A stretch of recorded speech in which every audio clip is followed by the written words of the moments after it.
Okay, now our underpaintings have dried with our first value, and now I'm going to be mixing up yellow, orange, and red. I got water in the reservoirs so it kind of soaks in, and then you want to just activate it.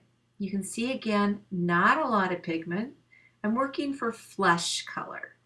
And you can see I've already put on a layer of paint on the first two noses. I'm just going to show you this one lip on how I build it up.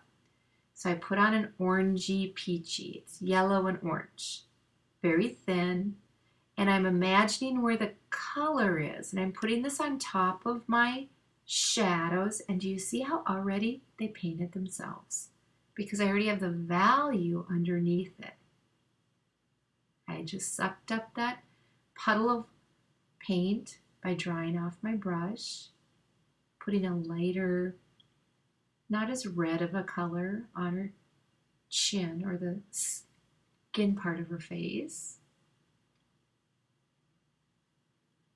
And this is a first wash that I'm doing on the lips and the nose. Do you see how I just push the color into the paper? That's how Ted Nuttall does it. And I know that it's wet, so it's going to bleed down a little bit. I let gravity pull it. And it's not pretty. If it drips too far, I just took my Kleenex and pushed against it because it will not drip into the dry area. So now this is dry, and let's do another wash. Once it's dry, and if you touch it, it won't feel cold. So you know that you can come in with another wash, and your layer below it will not move around. And this is called glazing. We put layers of glaze. There I touched a little bit of blue. I'm darkening the value. I'm not working on a wet lip, so it stayed there. Now here I'm punching it with some red. It dried again, and I can go in with more lively color, more pigment, still hardly any water, just painting the shapes that I see.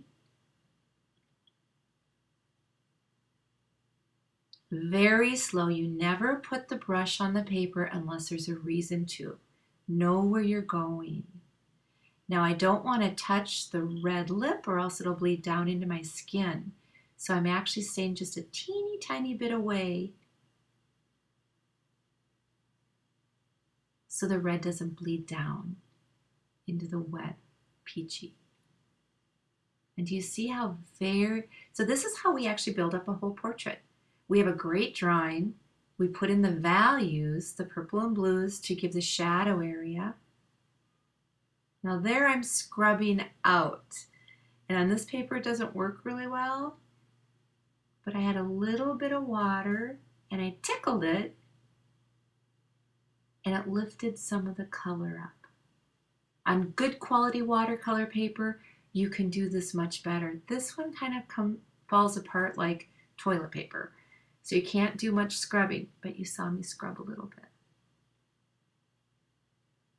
And I'm always looking, I'm always squinting my eyes to see that I have the values and colors that I want. Now here I'm adding some blue to the reddish for that shadow under the nose.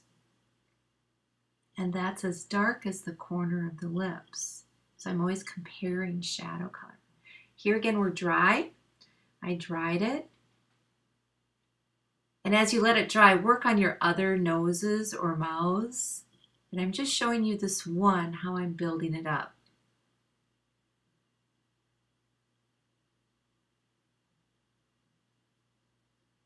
Tiny, I start big, and by now I'm doing small shapes, much more detailed.